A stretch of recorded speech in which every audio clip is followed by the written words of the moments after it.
Jadi teman-teman semua, kita berjumpa lagi pada kesempatan malam hari ini.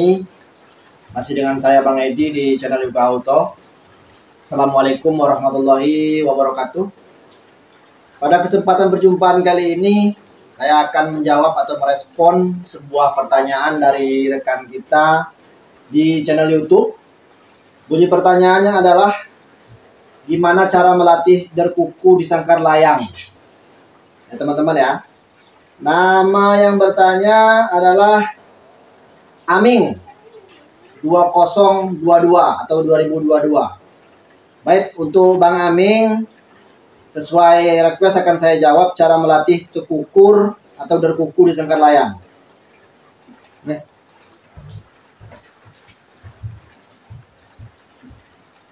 Nah, jadi teman-teman semua, langkah pertama yang harus kita persiapkan untuk melatih burung terkuku di sangkar layang itu adalah tentunya kita harus punya sangkar layangnya dulu. Nah, ya. Yang kedua harus mempersiapkan tali untuk kaki. Tali untuk kaki, saya sarankan nyari tali yang bagus ya. Apalagi kalau yang mau dilatih itu adalah burung-burung terkuku yang bahan. Karena terkuku ini tingkat tenaga girasnya itu, tenaga gelabakannya itu lumayan tinggi teman-teman. Makanya saya sarankan beli tali yang bagus, bahan yang bagus, bahan tali yang tidak gampang berbulu. Nah terus kili-kili ataupun engsel itu harus yang bagus. Jangan menggunakan engsel kili-kili pancing yang kecil itu, jangan ya. Gunakan yang dari tanduk atau dari logam. Itu cuma saran teman-teman ya. Tapi banyak juga yang menggunakan kili-kili pancing yang kecil, sangat kecil itu. Nah terus sebelum kita ke tahap pelatihan untuk sangkar layang, saya sarankan menggunakan sangkar layang yang lebar dan berat. Mengapa harus lebar? Keuntungan sangkar layang lebar itu adalah di saat burung gelabakan, burungnya tidak jatuh, tidak ngampleh ke samping. Ya, tidak ngampleh ke samping, tidak gayut, tidak gelantungan di sini. Jadi kalau dia gelabakan, dia bakal paling jatuh di lantai. Nah, mengapa harus berat, teman-teman? Karena daya kekuatan burung tekukur ini kalau dia terbang, kalau dia ngelayang atau dia giras, itu sangat kuat.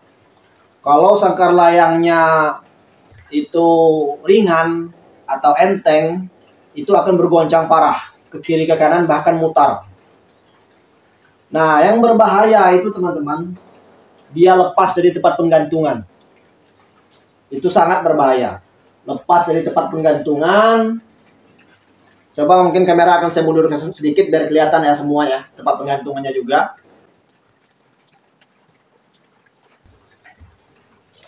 Nah, jadi seperti ini teman-teman, lihat tempat penggantungannya.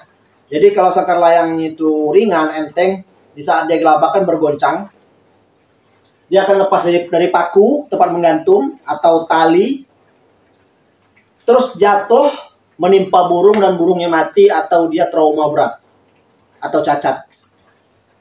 Nah, yang berikutnya, selain sangkar layangnya lebar, sangkar layang berat, itu pengukuran panjang tali kaki ya teman-teman ya, panjang tali kaki. Jadi ini kan tepat pusat tali itu di tengah-tengah di sini ya.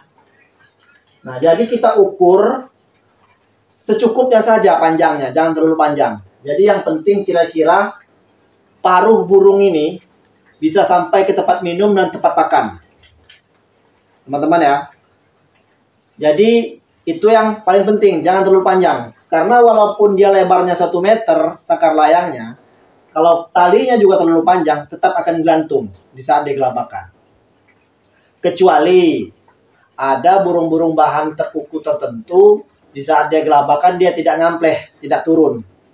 Dia pas dia gelabakan, dia langsung kembali lagi ke tangkringan. Contoh seperti pikat ranting ya, seperti itu, lebih kurang lah seperti itu. Nah, jadi cara melatihnya teman-teman ya. Nah, biasanya yang biasa digunakan orang itu untuk tahap pertama kali dia mau diletakkan di sangkar layang, itu dibasahkan dulu atau dimandikan dulu. Karena dengan dimandikan dulu, burung itu sifat girasnya berkurang atau dia meredam sejenak. Meredam sejenak. Nah, sembari dia masih basah, kita ukurlah tali biar dia gak gelabakan. Kita ukur panjang tali. Nah, terus lihat posisi kaki yang mana yang diikat. Kalau kaki kiri yang diikat, berarti tepat pakannya, kalau menggunakan tepat pakan satu ya, kan ada yang tengah-tengah, ada yang sebelah-sebelah ya. Nah, kalau yang menggunakan sebelah-sebelah, kalau kaki kiri yang diikat, usahakan tepat pakannya di sebelah kaki kanannya. Ya, di sebelah kaki kanan. Misal contoh nih, kayak tangan saya nih. Ini kaki yang diikat. Tepat pakannya di sebelah kaki kanan, berarti sebelah sana. Di saat dia menghadap ke arah sana, kaki kiri diikat kan. Nah, jadi dia tidak perlu membalikkan kakinya yang terikat. Cukup dengan kaki seperti ini. Panjang tali sudah terbatas, dia tidak perlu berbalik. Kalau tepat pakannya sebelah sini, seperti di sini, dia akan berbalik susah. Karena kaki kirinya berada diikat. Ya, jangan salah tepat menaruh tepat pakan. Kecuali yang tepat pakannya itu di tengah-tengah. Di tengah-tengah dia fleksibel. Atau yang dua seperti ini. Punya saya dua, teman-teman. Nih, dua. Nah, ya. Nah, kalau dua, kita bisa memperkirakan sendiri bagaimana arah kakinya. Nah, terus salah satu langkah penyempurna lah. Biar dia cepat terbiasa di sangkar layang itu, tempat meletakkan sangkar layang itu biasakan dia di dekat warawiri orang rumah agar dia terbiasa. Nah, mengapa saya katakan terbiasa? Jadi dia tidak terlalu fokus dengan sangkar layang. Apalagi untuk burung bahan ya.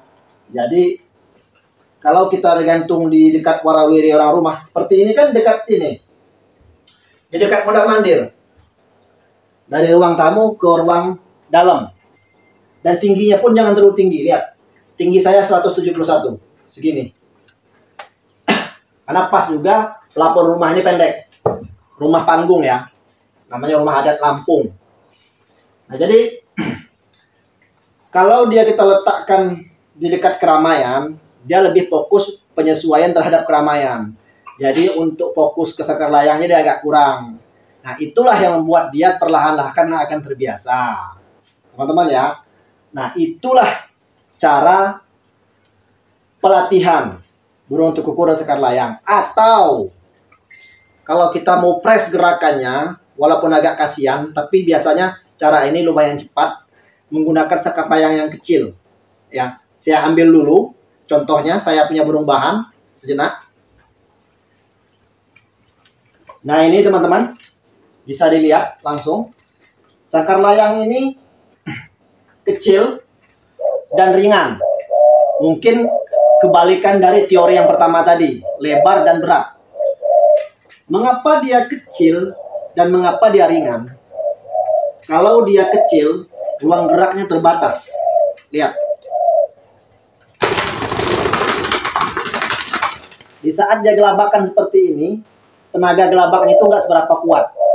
Karena talinya paling ini cuma 3 cm paling panjang dari lubang tengah-tengah ke kaki.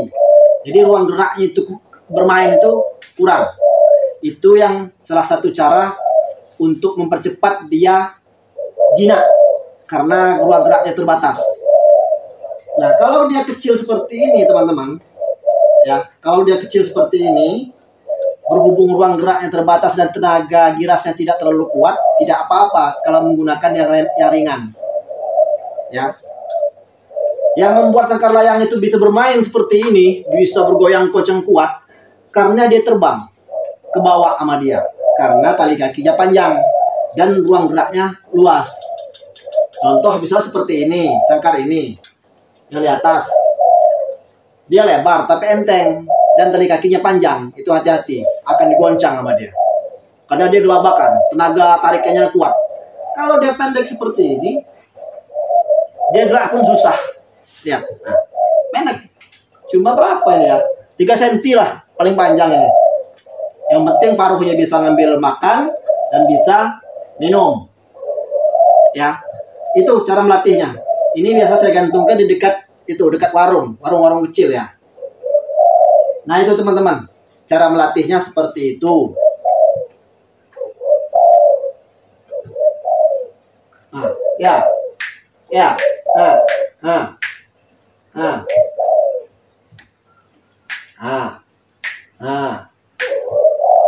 Oke teman-teman, itu yang bisa saya sampaikan.